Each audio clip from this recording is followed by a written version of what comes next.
एक ही सीरीज में लिख के कि लेट सपोज यहाँ पे ऑक्सीजन है, यहाँ पे कार्बन है और फिर से इस तरीके से आपके पास यहाँ पे NH आ गया और यहाँ पे नेगेटिव है और लास्ट वाले पे हमने कंडीशन ले लिया कि सेम ऐसे ही है, यहाँ पे कार्बन है।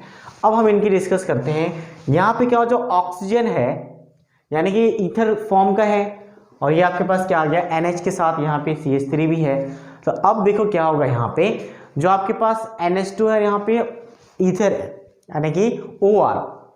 तो हमने पहले डिस्कस कर चुके, OR का जो आपका पोजीशन था वो NH2 से पहले था, ठीक है। तो NH2 से पहले था तो ऑब्वियसली माइनस आई इफेक्ट में ये ज़्यादा इफेक्ट शो करेगा। हमें इलेक्ट्रोनेगेटिव से भी देख सकते हैं। माइनस आई को मैंने क्या बोला था, जनरली नेगेटिव यानी कि इलेक्ट्रोनेगेटिव से भी डिस्कस हो जाता है। तो अगर इलेक्ट्रोनेगेटिव से बात करें तो यहाँ पे क्या होगा, ऑक्सीजन का इलेक्ट्रोनेगेटिविटी ज़्यादा है तो इलेक्ट्रॉन ज़्यादा विड्रॉ करेगा, ये इलेक्ट्रॉन विड्रॉ कम करेगा और ये उल्टा क्या करेगा, डोनेट करेगा। ये यहाँ से भी डोनेट होगा तो यह यहाँ से क्या होगा, इलेक्ट्रॉन डेंसिटी आएगा और यहाँ पे इलेक्ट्रॉन डेंसिटी को इंक्रीज करेगा तो डिस्टेबलाइज करेगा। यहाँ की बात करें तो इलेक्ट्रॉन क्या कर रहा है, विड्रॉ कर रहा है और ये भी विड्रॉ कर रहा है। अब क्वेश्चन ये है कि इन दोनों क्वेश्चन में विड्रॉ कौन ज्यादा करेगा, फर्स्ट वाला या सेकंड वाला। तो यहाँ की अगर हम बात करें तो सिंपल सा कॉन्सेप्ट ये है आपके पास कि यहाँ पे ऑक्सीजन ज्यादा इलेक्ट्रोनेगेटिव है तो ज्यादा विड्रॉ करेगा और नाइट्रोजन कम है तो यहाँ पे विड्रॉ कम होगा।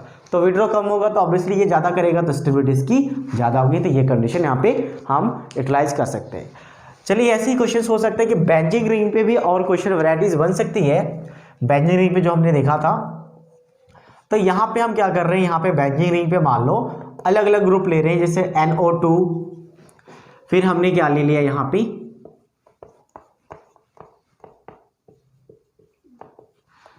पे CH3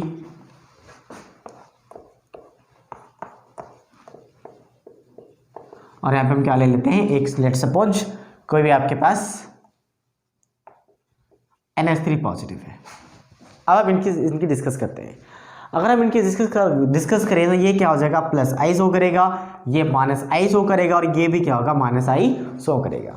अब माइनस आई वाले तो स्टेबिलिटी बढ़ाएगा, ये दोनों स्टेबिलिटी बढ़ाएगा, ये स्टेबिलिटी को डिक्रीज करेगा तो ऑब्वियसली थर्ड पोजीशन पे तो ये आ जाएगा। अब बच्चा कि इन दोनों में फर्स्ट पोजीशन पे कौन आएगा, तो ऑब्वियसली इसका माइनस आई सबसे ज्यादा होता है क्योंकि NH3 आपका कौन सा पोजीशन पे आता है, थर्ड पोजीशन पे आता है। जब माइनस आई का हमने क्या लिखा था, पूरा सीरीज लिखा था, तो वहां से यहाँ पे क्या हो जाएगा, आपका फर्स्ट हो जाएगा और ये क्या हो जाएगा, second. This are the condition, ठीक है। तो ऐसी हम बहुत सारे वैरायटीज बना सकते हैं। क्वेश्चन में आप चाहे तो ट्राई कर सकते हैं। बस कॉन्सेप्ट सिंपल है, आपके पास एक ही कॉन्सेप्ट याद रखना है कि क्या होना चाहिए आपके पास, माइनस आई से कार्बन आयन की स्टेबिलिटी को इंक्रीज होगा और प्लस आई से इसका डिक्रीज होगा। चलिए हम इस क्वेश्चन की अगर बात करें तो इस क्वेश्चन हम कैसे डिस्कस कर सकते हैं। इस क्वेश्चन की बात करें तो बहुत ही सिंपल है। बहुत सिंपल क्या है कि आपके पास दो इफेक्ट्स हैं। अब देखो फ्लोरीन बार बार रिपीट हो रहा है एक पोजीशन पे, तो एक फ्लोरीन को आप छोड़ दो क्योंकि एक फ्लोरीन बार बार रिपीट हो रहा है तो तीनों में इफेक्ट सेम आएगा, तीनों इफेक्ट में सेम आएगा तो इसको हम डिस्कस नहीं करते, छोड़ दो उसको। नेक्स्ट जो एक फ्लोरीन अपना पोजीशन को चेंज कर रहा है इसकी बात कर लेते हैं। अगर हम इसकी बात करें तो क्या होगा, आपके पास माइनस आई इसका ज्यादा होगा क्योंकि डिस्टेंस कम है और इनका कम होगा और इनका सबसे कम होगा, तो ऑब्वियसली स्टेबिलिटी का ऑर्डर ये हो जाएगा, ठीक है। तो चलिए हम बात करते हैं अब कुछ और एप्लीकेशन की, कुछ और एप्लीकेशंस इन द सेंस कि हम बात करते हैं। अब एक आपके पास इंटरमीडिएट हम 3 के बारे में अभी पढ़ेंगे, बाकी जो कार्बिन्स है या नाइट्रिन्स है उसके बारे में हम डिस्कस बाद में करेंगे। तो अभी हम बात करते हैं नेक्स्ट आपके पास जो इंटरमीडिएट एप्लीकेशन है वो एसिड एंड बेस स्ट्रेंथ। तो एसिड बेस स्ट्रेंथ में सबसे पहले हम बात करते हैं एसिड। सो एसिड क्या होता है, so any molecules which gives the H+ ion in the aqueous solution. हालांकि इनके 3 अलग अलग डेफिनेशन है, जैसे लिविस एसिड अलग होता है आपके पास, लिविस एसिड लिविस बेस अलग होता है, फिर ब्रॉन्स्टेड एसिड बेस अलग होता है और एक क्या होता है आपका आरेनियस एसिड बेस। तो बेसिकली जो भी आपके हमने जो पढ़ना है यहाँ पे ऑर्गेनिक केमिस्ट्री में, तो हम लोग ज़्यादातर आरेनियस एसिड बेस को या फिर लुइस एसिड बेस को फॉलो करते हैं। एसिड के केस में तो हालांकि ज़्यादातर हम लोग कौन सा फॉलो करते हैं, आरेनियस वाला ही फॉलो करते हैं, जिसमें क्या कहता है वो आरेनियस कि कोई भी ऐसा मॉलिक्यूल्स जो H+ आयन प्रोवाइड करता है आपका एक्वस सॉल्यूशन में, that is your acid, that is given by the Arrhenius scientist. So कोई भी ऐसा सब्सटेंस जो H+ देता हो, जैसे कि HCl की बात करें तो ये किस में ब्रेक हो जाएगा, H+ और Cl- एक्वस सॉल्यूशन में। अगर ये एक्वा सॉल्यूशन में H+ और Cl पानी से ब्रेक हो रहा है, that means it is given the H+ ion in the aqua solution, it is increasing the concentration of H+ ion in the aqua solution, that means that is a acid. Same इसी तरह base के लिए भी same लिखेंगे, जो OH negative provide करेगा वो base होगा, तो ये RNH हो गया। ब्रोस्टेड के बारे में मैं थोड़ा सा इंट्रोड्यूस करवा दूं, हालांकि मैं अभी लिखवाऊंगा नहीं इसके बारे में, आप एक्लुएम में उसके बारे में पढ़ते हो वहां पे डिटेल्स में। तो ब्रोस्टेड क्या होता है, कोई भी ऐसा मॉलिक्यूल्स जो H+ को एक्सेप्ट करता हो वो होता है बेस, एक्सेप्टर बेस होता है, और जो H+ को डोनेट करता हो वो होता है एसिड। अब यहाँ पे कंडीशन आती है कि सर H+ डोनेशन तो यहाँ पे भी हो रहा है, बट H+ यहाँ का डोनेशन और वहाँ पे डोनेशन डिफरेंट है। वहाँ पे क्या होता है, आपके पास कोई भी मॉलिक्यूल्स को डोनेट करना, और यहाँ पे डोनेशन मतलब एक्वा सॉल्यूशन में डोनेट करना। जैसे मैं एक रिएक्शन अगर लिखूँ कि HCl + NH3, इसके रिएक्शन में क्या करता है, ये H वहाँ से H+ को क्या करता है, ले लेता है NH4 पॉजिटिव और Cl नेगेटिव। तो इसने क्या किया, H+ को एक्सेप्ट कर लिया, यहाँ से इसने एक्सेप्ट किया तो ये एज ए बेस, और इसने डोनेट किया तो ये एज ए एसिड। तो ये आपके पास आरएनएस एसिड बेस नहीं है, ये आपका आरएनएस भी एसिड है, हालांकि ये ब्रोस्टेड एसिड भी हो सकता है। तो एक ही मॉलिक्यूल आरएनएस भी हो सकता है, आरएनएस भी हो सकता है, आपका ब्रोस्टेड भी हो सकता है, ठीक है। तो यहाँ पे क्या हो गया, आपके पास ब्रोस्टेड एसिड है और ये ब्रोस्टेड बेस है, और HCl आपका आरएनएस एसिड भी कंसिडर किया जा सकता है। इसके बाद लुईस एसिड क्या होता है, लुईस एसिड ऐसे एसिड होते हैं जो क्या करता हो, लॉन पेयर एक्सेप्ट करता है, जो हमने लिखा था अभी कार्बोकेटाइन केस में कि लॉन पेयर को एक्सेप्ट करता है। तो 3 अलग अलग एसिड है। पहला एसिड कौन सा, आरएनएस क्या करता है, H+ आयन डोनेट करता है सॉल्यूशन में। उसके बाद ब्रोस्टेड क्या करता है, H+ आयन डोनेट करता है किसी मॉलिक्यूल्स को। और थर्ड क्या है आपके पास, लुईस जो लॉन पेयर एक्सेप्ट करता हो। चलिए अब हम बात करते हैं, हम लोग आरएनएस के बेसिस पे यहाँ पे डिस्कस करेंगे। तो कोई भी मॉलिक्यूल जैसे आप हमने ले लिया H2SO4, तो ये भी क्या है, एसिड है। तो अब डेफिनेशन जहाँ तो लिख सकते हो कि any molecules which gives the H+ ion in the aqua solution that is acid. फिर HNO3, तो ऐसे बहुत सारा हम लोग लिख सकते हैं एसिड। ऑर्गेनिक के लिखेंगे तो CH3COOH, ठीक है, या फिर HCOOH, ये सारे क्या आपके पास एसिड है। हम बेसिकली यहाँ पे बात करेंगे एसिड स्ट्रेंथ की। तो एसिड स्ट्रेंथ की बात करें तो एसिड स्ट्रेंथ क्या होता है, कोई भी आपके पास एसिड, जैसे कि मैंने ये ले लिया CH3COOH, इस एसिड की बात करें तो ये किस में ब्रेक हो जाएगा, आपके पास CH3CO नेगेटिव और H पॉजिटिव। तो यहाँ पे क्या डिस्कस कर सकते हैं हम लोग कि ऐसे एसिड, जब कोई एसिड का हम लोग 1 मोलर सॉल्यूशन लेते हैं, यानी कि 1 मोल पर लीटर लेते हैं, तो जितना भी H+ आयन वो प्रोड्यूस करता है in that aqua solution, that is the strength of that acid. So acid strength is defined as concentration of H+ ion in the aqua solution when the acid is taken as 1 molar, means 1 mole per litre. अब देखो दो अलग अलग acids होंगे, ये पहला acid है, एक हम क्या करेंगे, मान लो ये वाला एसिड ले लिया। अब इन दोनों का क्या लेंगे हम लोग, मोलर रेशियो सेम लेंगे, इनका भी 1 मोलर लिया, इसका 1 मोलर। अब फिर दोनों का क्या निकालेंगे, एसिड स्ट्रेंथ निकालेंगे, और फिर हम देखेंगे कि किसका आपके पास H+ ज़्यादा प्रोवाइड कर रहा है। तो H+ जो ज़्यादा प्रोवाइड करेगा उसकी एसिड स्ट्रेंथ ज़्यादा होगी। एक और बात हम डिस्कस कर सकते हैं यहाँ पे, के इक्विलिब्रियम, क्योंकि जहाँ पे भी आपके पास क्या होता है, इक्विलिब्रियम मेंटेन होता है, इक्विलिब्रियम कंडीशंस में होता है, वहाँ पे इक्विलिब्रियम कांस्टेंट भी डिफाइन करते हैं। तो इक्विलिब्रियम कांस्टेंट कैसे डिफाइन करेंगे, जो हमने आयनिक में पढ़ा था, CH3CO नेगेटिव, H पॉजिटिव, और यहाँ पे क्या हो जाएगा CH3COOH। यहाँ की बात करें हम K2 कह लेते हैं, ये क्या हो जाएगा आपके पास HCO नेगेटिव, H पॉजिटिव, और यहाँ पे HCOOH, ये कंडीशन है, ठीक है। अब हम बात करेंगे कि स्टेबिलिटी या स्ट्रेंथ हम कैसे देखेंगे कि एसिड का ज़्यादा स्ट्रेंथ है। तो स्ट्रेंथ देखने के लिए सिंपल सा कंडीशंस है कि आपका अगर राइट डायरेक्शन में, मीन्स फॉरवर्ड डायरेक्शन में डायरेक्शन जितना ज़्यादा जाएगा, H+ आयन का कंसंट्रेशन इतना ही बढ़ेगा। तो H+ आयन बढ़ेगा तो Ka भी क्या होगा, बढ़ेगा। तो कई बार Ka भी पूछ लेता है, तो अगर पूछे कि K का ऑर्डर बताओ, तो K का ऑर्डर मतलब वो एसिड स्ट्रेंथ का ऑर्डर पूछ रहा है। तो एसिड स्ट्रेंथ का ऑर्डर मतलब जो आपके पास K का ऑर्डर है वही एसिड स्ट्रेंथ का ऑर्डर हो जाएगा, क्योंकि K क्या होगा, रिएक्शन जितना फॉरवर्ड डायरेक्शन में जाएगा H प्लस उतना ही ज्यादा प्रोड्यूस करेगा, और H प्लस जितना ज्यादा प्रोड्यूस करेगा Ka का वैल्यू इतना ही ज्यादा होगा, और Ka का वैल्यू ज्यादा होगा तो स्ट्रेंथ भी ज्यादा होगी। सेकेंड थिंग ये पूछा जा सकता है कि इसकी स्टेबिलिटी बताओ, या फिर आपको अगर कंपेयर करना हो कि अगर किसी भी कोई भी एसिड है तो कौन सा एसिड का स्ट्रेंथ ज्यादा होगा, तो सिंपल आप देखो H प्लस तो दोनों प्रोवाइड कर रहे हैं, तो अब कौन सा रिएक्शन ज्यादा फॉरवर्ड जाएगा। हम अगर दोनों की बात करें, इन दोनों में अगर इन दोनों की बात करें तो अगर ये ज्यादा स्टेबल है तो ये ज्यादा फॉरवर्ड डायरेक्शन में जाएगा, ये कम स्टेबल है तो ये फॉरवर्ड डायरेक्शन में कम जाएगा। तो हम इसके आयंस को यानी H प्लस हटा के उसका जो कार्बोनाइन बनेगा उसके आयंस को, उनकी स्टेबिलिटी को देखेंगे। तो यहाँ पे ऑब्वियसली कार्बोनाइन बन रहा है, जो हमने अभी कार्बोनाइन की डिस्कस की, तो कार्बोनाइन बन रहा है, तो कार्बोनाइन में क्या होगा, जितना ज्यादा ये स्टेबल होगा उतने ज्यादा वो फॉरवर्ड डायरेक्शन में जाएगा, और फॉरवर्ड डायरेक्शन में जाएगा तो उसकी एसिड स्ट्रेंथ बढ़ेगी। तो हमें देखना पड़ेगा कि कार्बोनाइन की कौन ज्यादा स्टेबल है, कार्बोनाइन, उसकी एसिड स्ट्रेंथ बढ़ेगी।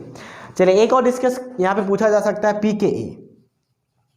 pKa की बात करें तो pKa क्या हो जाएगा, इनवर्सली प्रोपोर्शनल हो जाएगा एसिड स्ट्रेंथ का, या फिर डायरेक्टली आप इनवर्सली प्रोपोर्शनल किसके कह सकते हो, आपका Ka का, क्योंकि Ka क्या होता है आपके पास इनवर्सली प्रोपोर्शनल होता है pKa, और K हमने अभी डिस्कस किया कि K और एसिड स्ट्रेंथ का प्रोपोर्शनल सेम होगा, K ज्यादा तो एसिड स्ट्रेंथ भी ज्यादा, तो ऑब्वियसली यहाँ पे क्या हो जाएगा, pKa K के इनवर्सली प्रोपोर्शनल होता है, क्योंकि वो होता है माइनस नेगेटिव यानी कि नेगेटिव लॉग ऑफ K, तो नेगेटिव लॉग ऑफ K तो ऑब्वियसली इनवर्सली प्रोपोर्शनल हो गया, और एसिड स्ट्रेंथ के भी इनवर्सली प्रोपोर्शनल होगा।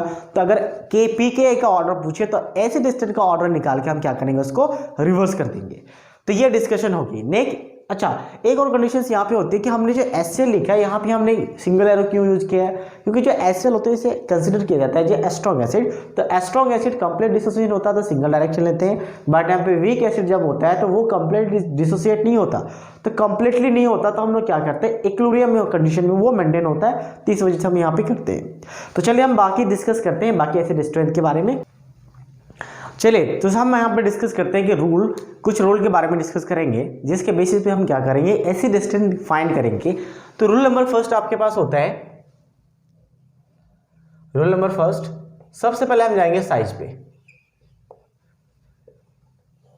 साइज की बात करें तो किस तरीके से देखेंगे, मान लो आपके पास क्या है, HF, HCl, HBr, HI, ये चारों क्या कर सकते हैं, आपका H प्लस प्रोवाइड कर सकते हैं। अगर हम इनकी बात करते हैं, इनको हम कार्बोनाइन से हम नहीं देखेंगे, पहले हम साइज से देखेंगे। तो अगर साइज की बात करें तो यहाँ पे क्या आपके पास 1s, यानी कि इसके आपके पास 1s और 2p में यहाँ पे बॉन्ड बना हुआ है, यहाँ पे 1s और 3p में, यहाँ पे 1s और 4p में, यहाँ पे 1s एंड 5p में, क्योंकि ये इसका जो फ्लोरीन का होगा 2p का जो लास्ट ऑर्बिटल होगा उसमें एक इलेक्ट्रॉन होगा, और उसी इलेक्ट्रॉन के साथ पेयर्ड करके ये बॉन्ड बनाएगा। तो हम इस तरह से HF लिखेंगे, चाहे तो आप बॉन्ड भी दिखा सकते हो कि इनके बीच में बॉन्ड है। अब यहाँ की डिस्कस करें तो क्या होगा, size down the group size increase हो रहा है, आपको दिख रहा होगा। तो यहाँ पे जो ओवरलैपिंग होगा 1s और 5p का वो इतना स्ट्रॉन्ग नहीं होगा, तो ओवरलैपिंग स्ट्रॉन्ग नहीं होगा तो ये बॉन्ड इजीली ब्रेक हो सकता है, और ये अगर इजीली ब्रेक हो गया तो ये ज़्यादा से ज़्यादा H प्लस प्रोवाइड कर सकते हैं। अगर हम फर्स्ट की बात करें तो 1s और 2p में ओवरलैपिंग ऑब्वियसली 1s और 5p से तो अच्छा होगा, क्योंकि 1s और 5p में काफ़ी ज़्यादा गैप आ चुका है, जिसकी वजह से क्या होगा, यहाँ पे ओवरलैपिंग इतना स्ट्रॉन्ग नहीं होगा। अगर ओवरलैपिंग स्ट्रॉन्ग नहीं है तो बहुत इजीली ब्रेक होगा, जो अभी मैंने कहा, और यहाँ पे इजीली ब्रेक नहीं होगा।